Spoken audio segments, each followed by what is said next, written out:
केलास मी तुला सांगतो इथंच तू माती खाल्लीस. आता माती कोण खाणार हे वेळ ठरवणार. मी का बोललो ते तुला सांगतो. जे काही तू सगळं बोललास त्यात एक चुकीचा शब्द उच्चारलास. तो चुकीचा शब्द व्यवस्थित माझ्या स्मरणात आले आणि तो शब्द कोणता. भरलेल्या ज्ञानवंतांच्या त्या सभेत इतरांना समजलं नाही पण तुम्ही अंगराजकडे उपस्थित होता म्हणजे जे वरिष्ठ ज्येष्ठ उपस्थित होते त्यांना काही समजलं नाही हे विधान तू उच्चारलंस. तुझ्या अल्पबुद्धीचं प्रदर्शन माझ्या समोर झालं. बस त्या विषयावर मी आता या मुद्द्यावर मी तुला धरणार सुद्धा नाही. तुझा मुख्य मुद्दा काय. तू बोललास ते सत्य आहे. ते सत्य आहे ते मी असत्य ठरवणारा नव्हे. सत्य ते सत्यच मी कार्य म्हणून चालणार. निश्चितच त्या सभेत हे शब्द माझ्या मुखातून बाहेर पडले. ह्याला आपण युद्ध क्रीडा त्या हस्तिनापुराच्या राजप्रासादी होत होती. ती कुणाकुणात होत होती. कौरव आणि पांडवांमध्ये. कौरव आणि पांडवांची युद्ध क्रीडा खेळताना संपन्न होती. ही दोघांचाही संमती न होत होती. हे तर तू विधान मान्य करतोस. मग दोघांचाही संमती न होत होती तर जिथं हे 5 पांडव आपली भार्या युद्ध क्रीडेच्या प्राणाला लावतात आणि ती आपली भार्या हरतात. युद्धात आपली भार्या लावली आणि ती भार्या हरली. अर्थात लावणाऱ्याचा अधिकार संपला. जिंकणाऱ्याचा अधिकार सुरू झाला. जिंकणाऱ्याचा अधिकार सुरू झाल्याच्या जी स्त्री लावली गेली ती जिंकणाऱ्याची दासी झाली. अर्थात दासीबद्दल काय कृत्य करावं हा जिंकणाऱ्याचा प्रश्न राहिला. काय माझं चुकला काय मला विचारला. जिथे कौरवेश्वरांनी आपल्या 100 बायका लावल्या मग जशास तसं समतोल असं त्या ठिकाणी त्या अंताला लावणं हा धर्म होता. म्हणून त्याच योग्यतेची आपली वाटा होती. म्हणून आमच्या धर्म काकांनी त्या ठिकाणी तसं वर्तन केलं. तिला लावली. मग ही तर चूक आहे पण द्रौपदी माता ही एक स्त्री आहे तुम्ही मान्य करा. मग सांगा मग स्त्रीबद्दल अशा प्रकारे उद्धार काढणं हे तुमच्यासारख्या ज्ञानवंताला शोभा देतं का. स्त्री जातीची महती अंगराज करणारा कळते. स्त्री जातीचा स्वाभिमान आणि स्त्री जातीची खऱ्या अर्थानं महानता ही अंगराज करणारा निश्चितच कळते. पण स्त्री जातीला सुद्धा मर्यादा आहे. जी स्त्री आपली मर्यादा विसरते त्या स्त्रीच्या मर्यादेचा विचार अंगराज करणं कधी करणार नाही. मी हे बोलतो याचं बरंच कारण आहे. बोलून मोकळा झाला. युद्ध क्रीडेचा असणारा पण या पणात प्रथमतः 100 कौरवांनी आपल्या बायका लावल्या आणि त्यानंतर या धर्मराजानं 5 पांडवांची भार्या म्हणजे द्रौपदी. द्रौपदीला एकटीला खेळायला लावली. अरे कौरवांनी तिला लावली. कौरवांचा आत्मविश्वास दुप्पट होता. नियती कौरवांच्या बाजूला होती. कारण त्याआधी घडणाऱ्या डावात खऱ्या अर्थानं कौरव हे पांडवांचं सैन्य पांडवांचं राज्य अधिकार शस्त्रास्त्र जिंकलेले होते. अर्थात या प्रबळ आत्मविश्वासावर त्यांनी आपल्या 100 भार्या लावल्या. तुझ्या पांडवांनी घडलेल्या मानसिक अवस्थेत कोणत्या विश्वासावर आपली द्रौपदी लावली होती. कोणत्या विश्वासावर लावली होती. प्रत्येकासमोर प्रसंग निर्माण होत असतो. जी जी वेळ असते त्या वेळेला अनुसरून प्रत्येकाला आत्मविश्वास असतो. मग आत्मविश्वास तुझ्या म्हणण्याप्रमाणे आत्मविश्वासाने लावला. आत्मविश्वासाच्या जोरावर जर लावली तू म्हणतोय तर हा आत्मविश्वास चुकीचा ठरल्यावर जिंकणाऱ्याचा आत्मविश्वास दुप्पट होणार.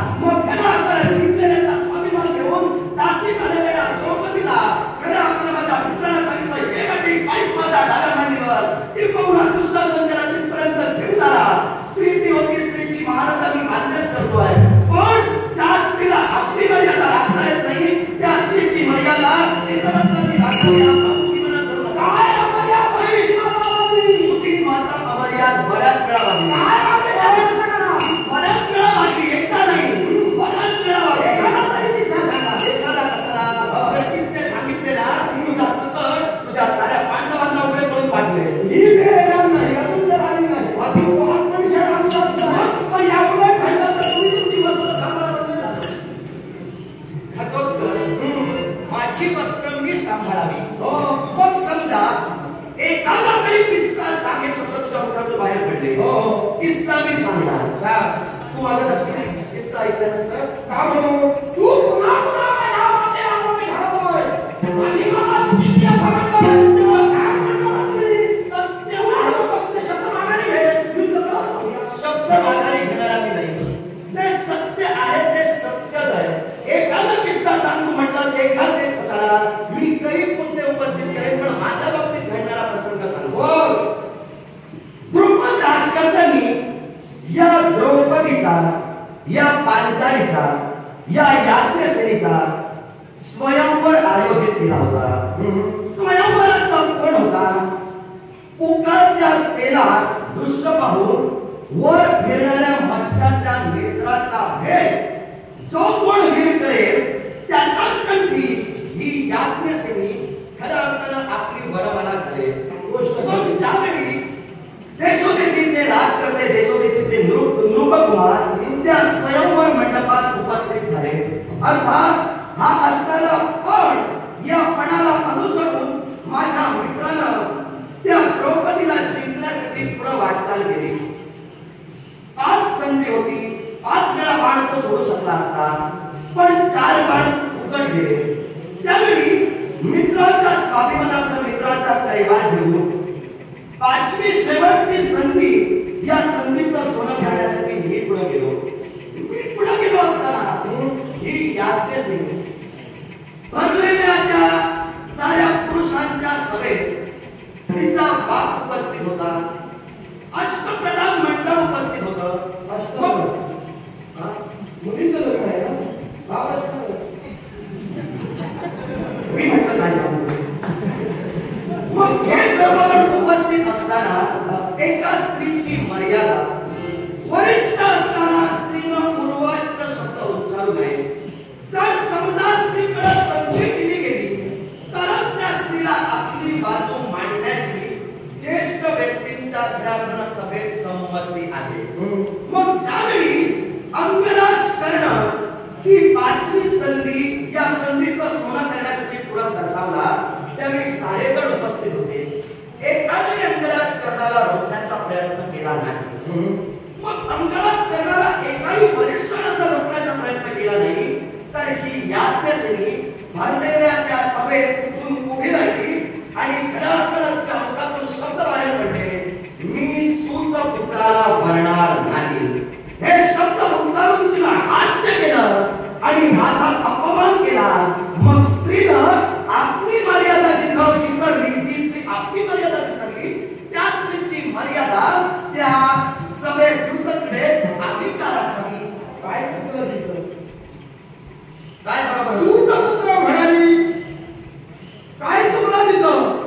जिथे तुम्ही अकली आहात हे सिद्ध होत आहे, तुम्ही सूतपुत्र आहात हे सिद्ध होत आहे, आणि सिद्ध झालेली गोष्ट ही तंतोतंत मूर्तिवंत सत्य आहे. एक शब्द माझी माता उकळली, काय चुकीचं? तुमची योग्यताच नाही. दुसऱ्यानं टाकलेल्या भाकरीच्या तुकड्यावर ज्या पद्धतीनं एखाद्यानं आपलं भवितव्य घडवावं तो प्रकार तुम्ही केला. मित्रांनो तुम्हाला राज्य दिलं म्हणून तुम्ही राजा झाला, म्हणून अंगराज ठरला. मग तुमचं अस्तित्व ते काय बंद करावं दिलं? म्हणून माझ्या व्यक्ती स्वातंत्र्याच्या जोरावर माझ्या मातेनं भरलेल्या त्या विवाहाच्या सभेत तिनं आपला जन्मसिद्ध हक्क बजाविला, व्यक्ती स्वातंत्र्य तिनं बजाविलं. कारण जर का त्यावेळी जर का ती निमूटपणे राहिली, गप्प बसली असती, राहिली असती तर कुठेतरी तिच्या भविष्यावर तो अन्याय झाला असता. कारण तिला एखाद्या सूतपुत्राशी विवाह करावा लागला असता, तिला एका अपुरी माणसावर संसार करावा लागला असता. म्हणजे घराण्याची प्रतिष्ठा, घराण्याचा स्वाभिमान, या साऱ्या गोष्टींचा विचार माझ्या द्रौपदी मातेनं केला, म्हणून तुमचा धिक्कार केला. मुद्दा काय आहे? तू काय म्हणालास? तिनं आपला जन्मसिद्ध हक्क बजावला. याला धर्म म्हणत नाही. बोललास जन्मसिद्ध हक्क खऱ्या पद्धतीने गावला हे शब्द बोललास. मग मला सांग, पुत्र सुताचा असू दे किंवा आणि कुणाचाही असू दे, त्यांचा अपमान करण्याचा हिला जन्मसिद्ध हक्क कोणी दिला? वैयक्तिक मला काय म्हणायचं आहे? तिला जर सूतपुत्राला वरायचं नव्हतं तर खऱ्या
Hallelujah.